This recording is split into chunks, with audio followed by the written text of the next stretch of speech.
De l'Évangile de Jésus-Christ selon saint Matthieu, chapitre 13, versets 44 à 52.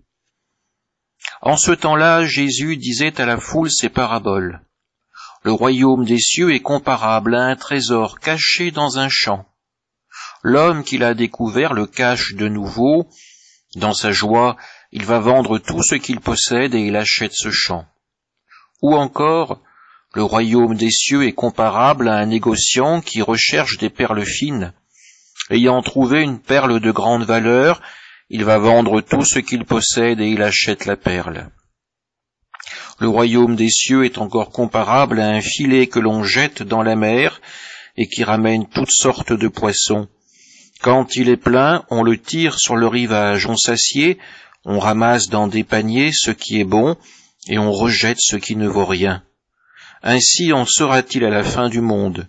Les anges sortiront pour séparer les méchants du milieu des justes, et les jetteront dans la fournaise.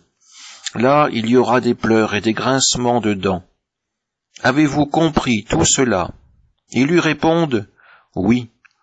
Jésus ajouta, c'est pourquoi tout scribe, devenu disciple du royaume des cieux, est comparable à un maître de maison qui tire de son trésor du neuf et de l'ancien.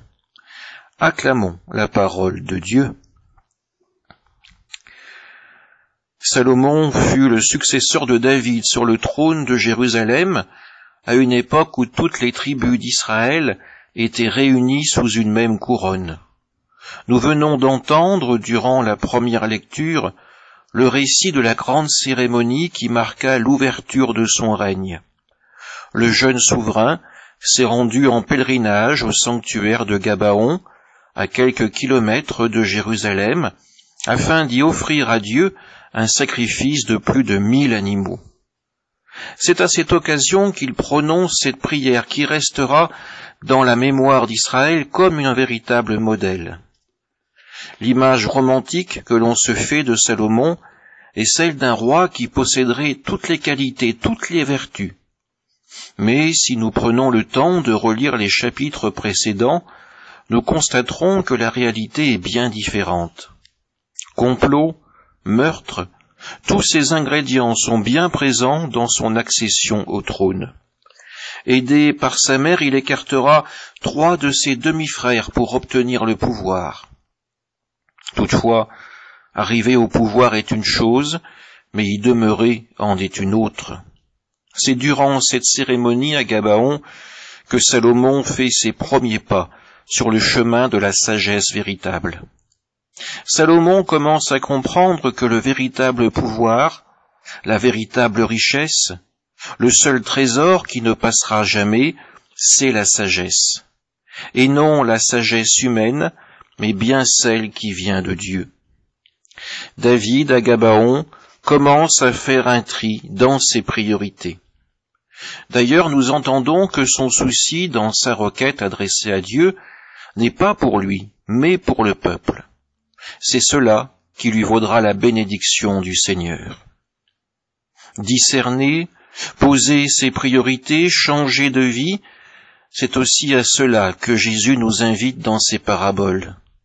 Les 4 nous parlent du royaume de Dieu. Un laboureur qui trouve un trésor dans un champ qui ne lui appartient pas, un négociant qui tombe enfin sur la perle qu'il a toujours cherchée, des pêcheurs qui ramènent un filet tellement plein qu'un tri est nécessaire pour le poisson.